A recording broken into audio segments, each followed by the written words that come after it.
Well, now that pools are able to reopen, it's a good reminder to parents to invest in swim lessons for their kids. Molly Tanner is a manager at Lifetime Swim Maple Grove. I spoke with her tonight about how you can enjoy a worry-free summer after a little help at the pool. We'll start with the first question, Molly. How does COVID-19 affect what you're seeing at pools, both indoors and outdoor pools? So I think first it's important to go over, that the CDC does say that the virus is not transmitted through a properly chlorinated pool. Additionally, here at Lifetime, one of the things that we do is we use a hospital-grade disinfectant to disinfect high-touch surfaces all day long. We also have very small classes with our swimming lessons, allowing us to, keep kids with the same instructor week after week, and also to spread out in the pool.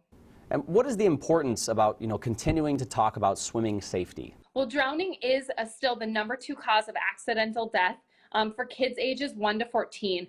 So here at Lifetime, we do want to talk about it, especially as we get close to summer, pool season, boat season. We do want to talk about it.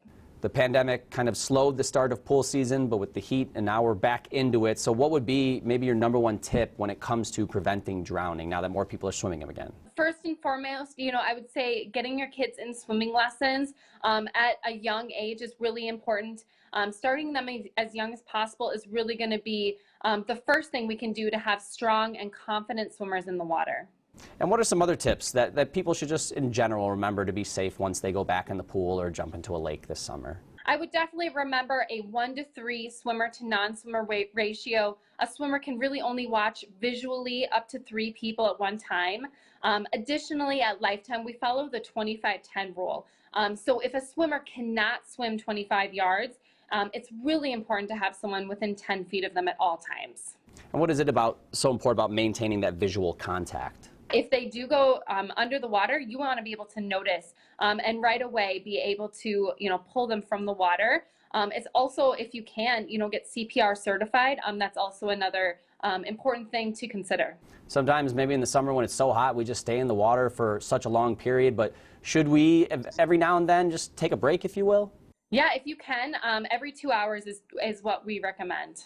Anything else in particular that parents should know about just to specifically ensure the safety of children this summer? Definitely wearing a Coast Guard approved life jacket, no running on the pool deck.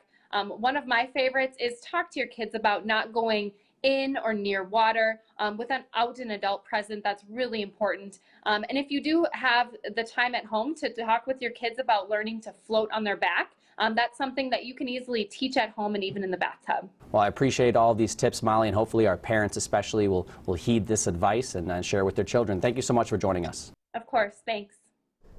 For more tips from Lifetime, just visit WCCO.com.